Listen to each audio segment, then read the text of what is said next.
Ya respecto a cianosis, rápidamente algunas cositas para su examen.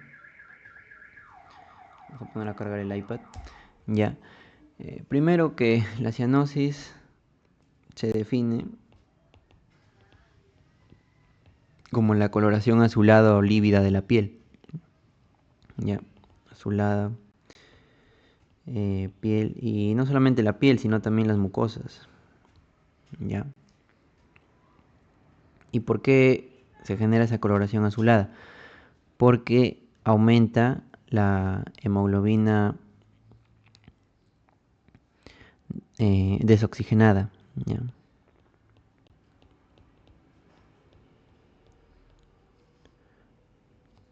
O la hemoglobina hidrogenada, ¿no? Sin oxígeno. A veces en los libros lo ponen así. ¿Ya?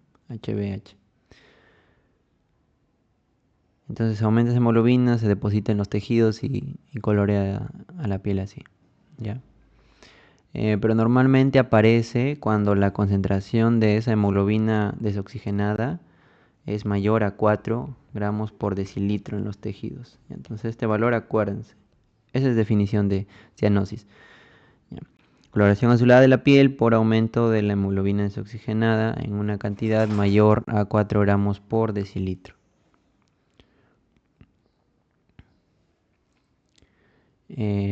Más o menos para relacionarlo con los rangos de saturación de oxígeno en la sangre arterial. Esto va desde 60%, ¿ya? Hasta 88%, ¿ya? En saturación de oxígeno me refiero. Ya, o sea, un paciente que presenta esos rangos de 60, 88 también presenta cianosis. ¿Ya? Factores que afectan, por ejemplo, la percepción de la cianosis, porque no en todas las personas tú puedes notar la cianosis. Por ejemplo, si es un paciente de tez oscura no vas a notar. Si es un paciente con piel gruesa tampoco, ¿no? Depende, ¿no? Sobre todo los de piel oscura, no se ve tanto la cianosis, ¿ya? Pero eso más que todo. Entonces recuerden esos valores, más de 4 gramos por decilitro, 60, 88, ¿no? Menor de 88 y ahí te empieza a aparecer cianosis, ¿no? Ya, ¿cómo se clasifica la cianosis? Eso es lo más importante, ¿no? Tenemos cianosis central y periférica. Eso ya lo saben. Vamos a empezar con la central. Respecto a la cianosis central, esta va a ocurrir por una desaturación de oxígeno de la sangre arterial. ¿Ya? Y esto altera la coloración de piel y mucosas, sobre todo de la parte central, ¿ya? A nivel de la cara, de la boca. ¿Ya? Pero es también tiene que ver con el mecanismo central de saturación de oxígeno arterial sistémico, ¿ya? Y hay varias causas de cianosis central. Por ejemplo, cuando se obstruye la entrada de oxígeno.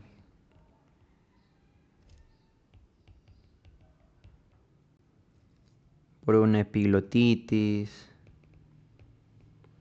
por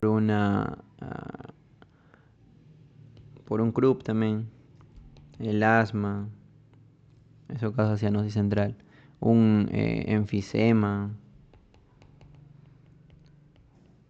un cuerpo extraño, son causas de cianosis central. Cuando disminuye la absorción de oxígeno. Una cosa es que no entre oxígeno y otra cosa que no se absorba. O cuando disminuye la hematosis, pues no sé, el intercambio gaseoso. A eso me refiero con disminución de la absorción de oxígeno.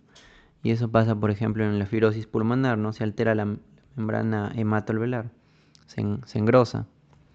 en una neumonía donde todo el alveolo está llenecito de pus y líquido, un edema pulmonar también. Em, o por ejemplo ya alteraciones del BQ, ¿no? ¿Ya? De la ventilación perfusión. Otras causas, por ejemplo, es la disminución de la perfusión pulmonar.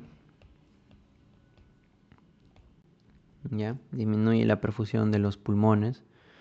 Esto pasa, por ejemplo, en las embolias. Embolia pulmonar. En shock. ¿Ya? En shock cardiogénico, shock séptico. O los shunts, ¿ya? Cortocircuitos, también pasa ahí, disminución de la perfusión. Disminución de la FIO, cuando se disminuye la fracción inspiratoria de oxígeno. Alturas, ¿no? También aparece cianosis ahí. ¿Qué más? Cuando la hemoglobina está mal, hemoglobina defectuosa, que también no hace que transporte bien el oxígeno. Por ejemplo, una metahemoglobinemia.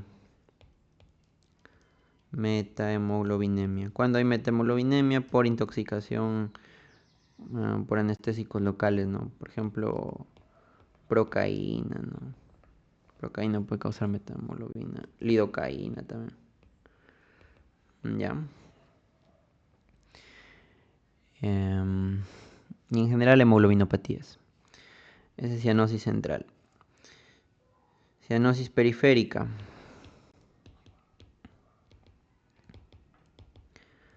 Aquí la cianosis ya se manifiesta, como dice su nombre, a nivel periférico.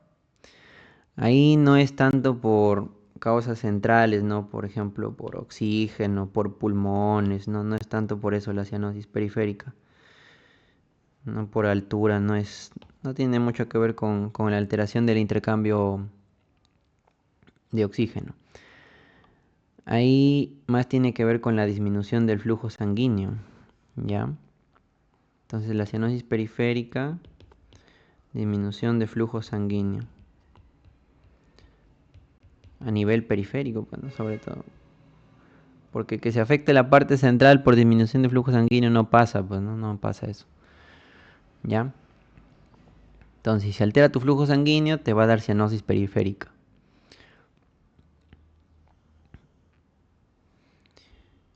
Y en una cianosis periférica también la parte central, por ejemplo, boca, ¿no? Sobre todo boca está normal, ¿no? En cambio, casi en la cianosis central, la mucosa oral se afecta, como les había dicho, ¿no? La cara, todo. Listo. Ya, pues entonces, ¿cuáles son las causas de flujo sanguíneo bajo? Eso causa cianosis periférica y es recontra facilito. Bajo gasto cardíaco. ¿Cuándo hay bajo gasto cardíaco? En un infarto agudo de miocardio. ¿Ya? Eso es lo clásico. En un shock también. Shock obstructivo. ¿Qué más? Esperen, acá le voy a poner guión porque le he puesto 1, 2. Así, así. Cuando hay frío también. Cuando hay frío hay vasoconstricción periférica, ¿no? Frío local. Ya, frío local.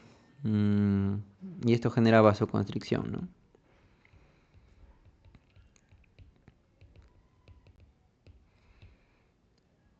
Periférica. Acá también en bajo gasto cardíaco, shock hipovolémico, ¿no? Ya está. Y justamente esta exposición al frío te puede generar Raynaud, ¿no? ¿Sí saben qué es el Raynaud? Como la banderita de Francia, ¿ya? Los deditos.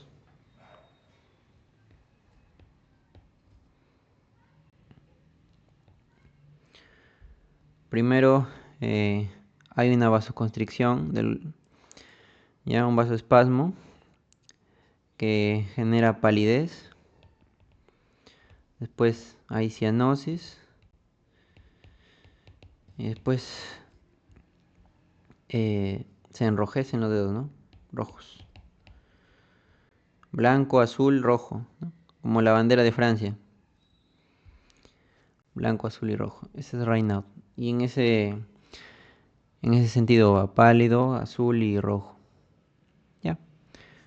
Eso simplemente es cianosis. Después la evaluación, por ejemplo, vamos con la anamnesis ya. ¿Cómo evalúan ustedes a un paciente con cianosis? Tienen que preguntar el inicio.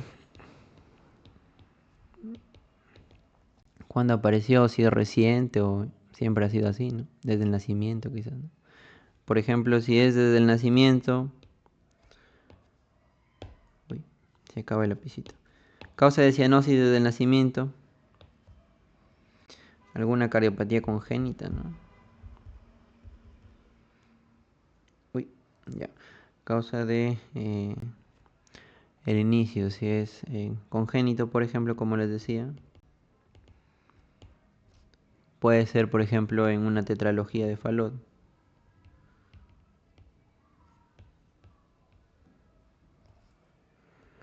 Ya. ¿Y en qué casos aparece esto? Por ejemplo, si el paciente tiene vendopnia. ¿Sí saben qué es vendopnia? Que la respiración, o sea, la disnea, mejora cuando uno se pone de cuclillas, ¿no? Esa es vendopnia. Ya. ¿Qué más? Si siempre ha tenido así y por bastante tiempo ya, si es crónico, por ejemplo. Si es crónico, causas de cianosis crónica, metemoglobinemia, por ejemplo. Metemoglobinemia, EPOC, EPI, enfermedad pulmonar intersticial. Eso sobre todo.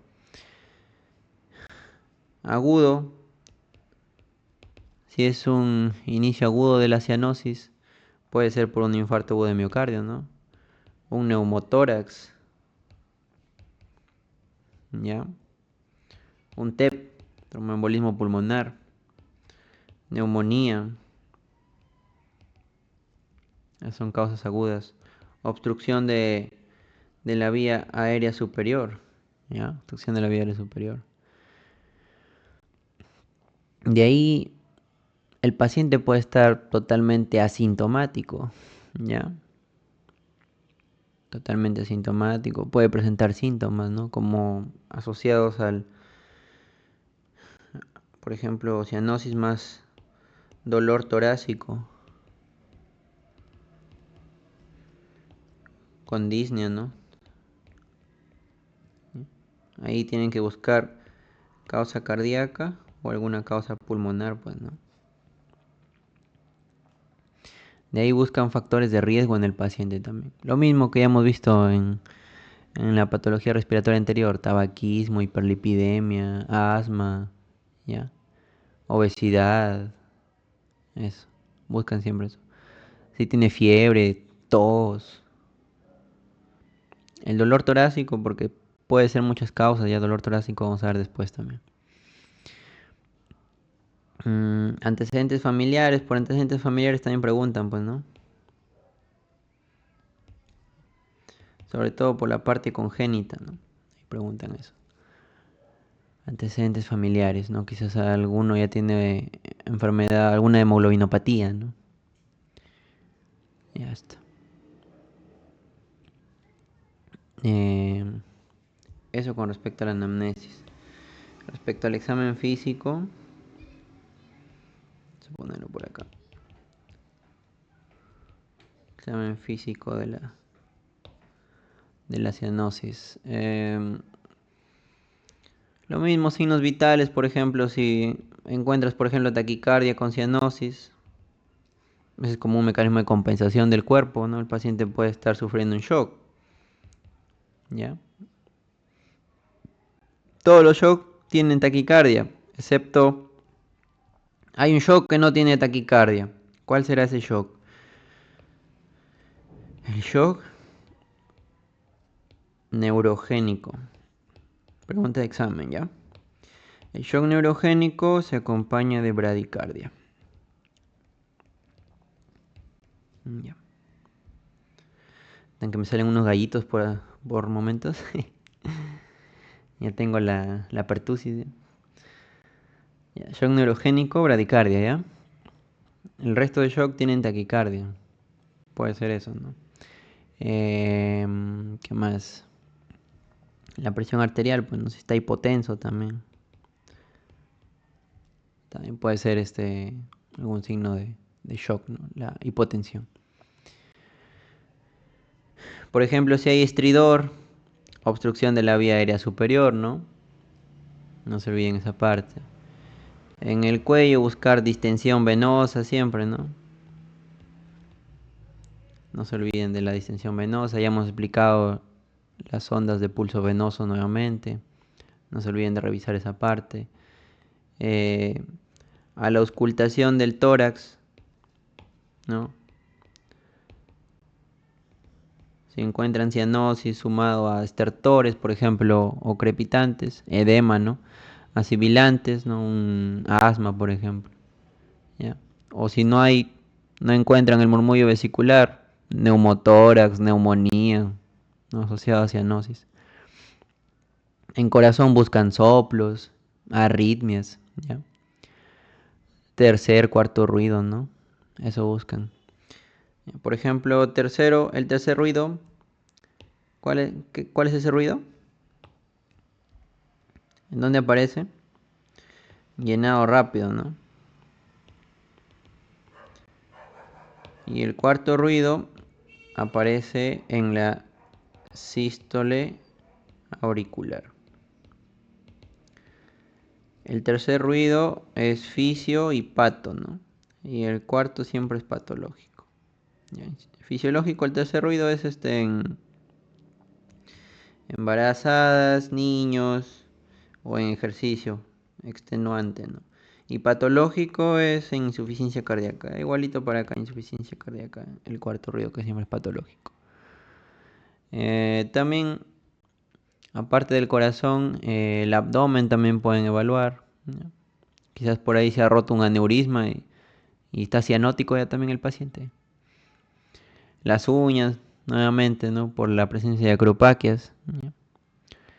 Siempre las acropaquias son por enfermedades pulmonares obstructivas, por enfermedades pulmonares intersticiales o cardiopatías congénitas, como ya hemos visto, ¿no? Las acropaquias también reciben el nombre de eh, las uñas hipocráticas, ¿no? Así también se llaman. Ya está. Entonces, en los pacientes con cianosis, aparte del examen físico, realizan algunas pruebas complementarias, ¿no? Exámenes complementarios. Le miden la saturación de oxígeno, ¿ya? Le sacan un AGA siempre. ¿Qué más? Radiografía de tórax también es importante, ¿no? Para ver el parénquima pulmonar, el tamaño del corazón, quizás tiene una cardiomegalia, ¿no? Un EKG si se sospecha, por ejemplo, de un infarto de miocardio o una arritmia, ¿ya? O algún proceso pericárdico, ¿no? Las pericarditis que también traen algunos signos, ¿no? O un taponamiento cardíaco, ¿ya? Todo eso puede causar cianosis también, ¿ya? En el taponamiento cardíaco, por ejemplo, para hablar de taponamiento cardíaco. El taponamiento cardíaco tiene una triada, ¿no? Una triada clínica. 3. ¿Cuál es la triada? Triada de Beck, ¿no? La triada de Beck se caracteriza por hipotensión, ruidos cardíacos disminuidos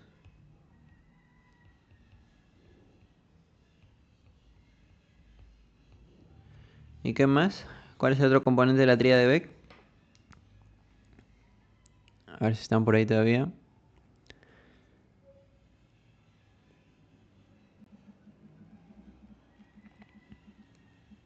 ¿Nadie? Hipotensión, ruidos cardíacos disminuidos. Por ahí, Víctor. Muy bien, Víctor. Regurgitación o distensión yugular. Ya está. Aumento de la presión venosa central, ¿no? O ingurgitación. Con todos esos nombres lo encuentran, ¿no? Muy bien. ¿Ya? Porque en el taponamiento cardíaco lo que colapsa son las cavidades derechas, ¿no?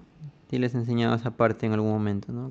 Colapsa acá derecho y todo se distiende acá las venitas. Ya está. Y hay obviamente hipotensión sobre todo. Puede haber cianosis también. Aparece un pulso acá, ¿no? Un pulso paradójico. A esto le pueden sumar pulso paradójico. El pulso paradójico es cuando tú inspiras, a la inspiración baja más de 10 milímetros de mercurio la presión arterial sistólica, ¿no? Ese es el pulso paradójico. A la inspiración baja más de 10, ¿no? Porque normalmente sí baja la presión arterial sistólica cuando uno inspira, pero no baja más de 10, pues baja menos de 10, ¿ya? Ese es el problema en el pulso paradójico. Ya. ¿Qué más? Bueno, en la pericarditis también que estábamos hablando, ¿no? Pericarditis constrictiva. Ahí podemos encontrar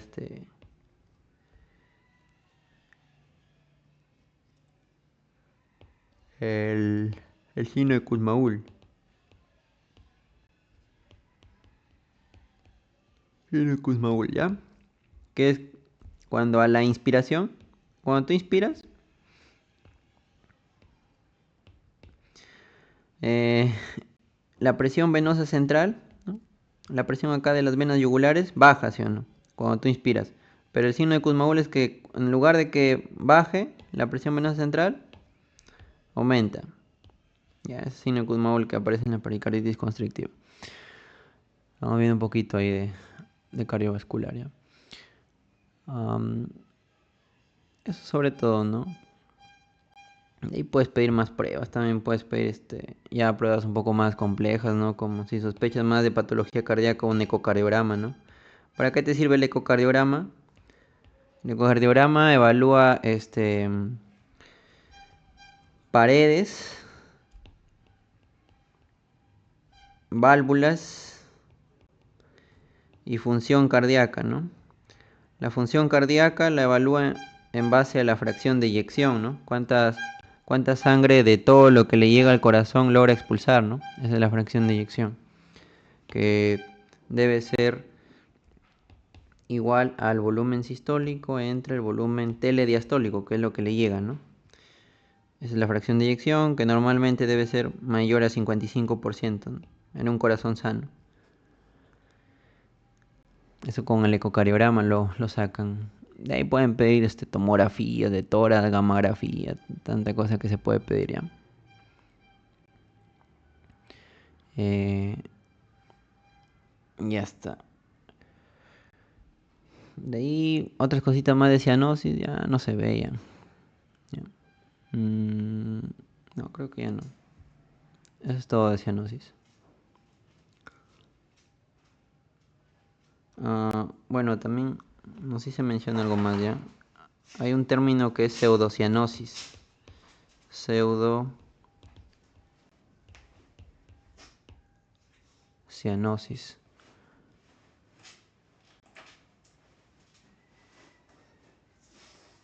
¿Sí se sigue observando la pantalla o ya no se ve? ¿Sí se ve? Sí, ¿no? ¿Sí se ve, Víctor? Sí. Ya.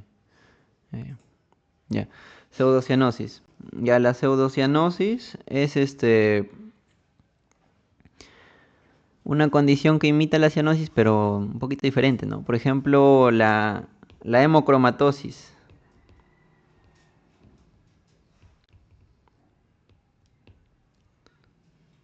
La hemocromatosis es un colorcito medio parduzco de la piel, ¿ya? Parduzco. Piel. Pero muchas veces puede imitar la cianosis, ¿no? Medio azuladito también. Em, la policitemia también. La policitemia también puede ser una causa de pseudocianosis, pero en la policitemia lo normal es que sea un color rojo, eh, rubicundo, color rojo rubicundo. Policitemia también han visto, me parece, ¿no? Policitemia. La policitemia se define como la hemoglobina mayor a 18.5 gramos por decilitro en hombres y hemoglobina mayor a 16.5. Acá le he puesto 18 nomás. 18.5 mayor a 16.5 gramos por decilitro en mujeres. Ya anótenlo por ahí, no vayan a venir. Y la policitemia, hay policitemias absolutas y policitemias relativas. ¿Ya? Absolutas, ya, al toque de policitemias, porque si no de aquí ya no lo vemos ya. Policitemias relativas. Las policitemias absolutas es un aumento neto de la hemoglobina, aumento de los eritrocitos. En cambio la relativa es cuando baja el volumen plasmático. Entonces, como baja el volumen plasmático, hay como un aumento relativo de los eritrocitos, ¿no? Pero en sí no han aumentado en número. En cambio, la absoluta sí es que han aumentado realmente su número los eritrocitos. ¿Ya? En cambio, el otro es una contracción del volumen. Y en causas de policitemia absoluta tenemos las primarias y las secundarias, ¿ya? Vamos a ponerlo con números mejor. Primarias, secundarias. Dentro de las primarias, acá están la policitemia vera, pues, ¿no? Que es por mutación de qué gen? YAC, ¿no? Ya. Y las secundarias, que son producto de la hipoxia, ¿no? Se estimula el factor inducible de la hipoxia, se estimula la eritropoyetina. Ya. En cambio acá, en la policitemia vera, la eritropoyetina puede estar normal o baja. Pero en cambio en una secundaria, para diferenciar de la primaria, la EPO va a estar bien alta, ¿ya? Por hipoxia, pues, ¿no? La EPO aumenta, ¿ya? Y la relativa es más que todo tiene que ver con disminución del volumen plasmático. Cualquier situación que te disminuya el volumen plasmático, ¿ya? Que hay un montón de eso de ahí. Sobre todo hipovolemia, ¿no? Deshidratación, eso, pues, ¿no? Deshidratación. ¿Ya? Es un resumen de policitemia, lo que más viene. La clínica de la policitemia, por un aumento de los eritrocitos, es todo desencadenado por hiperviscosidad, ¿no? Porque aumentan mucho los eritrocitos. Hiperviscosidad, viscosidad. ¿Qué genera esa hiperviscosidad? Cefalea, mareos. Lo característico, las duchas. Perdón, el prurito. Prurito después de duchas. De duchas calientes. ¿Ya? Esto sobre todo no les vayan a preguntar ya. Prurito después de duchas. Cefalea, mareos. Eso causa la policitemia, ¿no? Todo por la hiperviscosidad de la sangre. Ya. ¿Qué más estamos viendo? Estamos viendo pseudocianosis, ¿no? Ya, habíamos visto hemocromatosis, policitemia. Hay también una enfermedad que se llama argiria o envenenamiento por bismuto, ¿ya? Envenenamiento por bismuto. Cuando uno se envenena por bismuto, la coloración es medio gris azulada, ¿ya? Gris azulada. También puede imitar una cianosis, pues, ¿no? Ya. Eso es todo sobre cianosis. Vamos a darle pausa para pasar a Disney.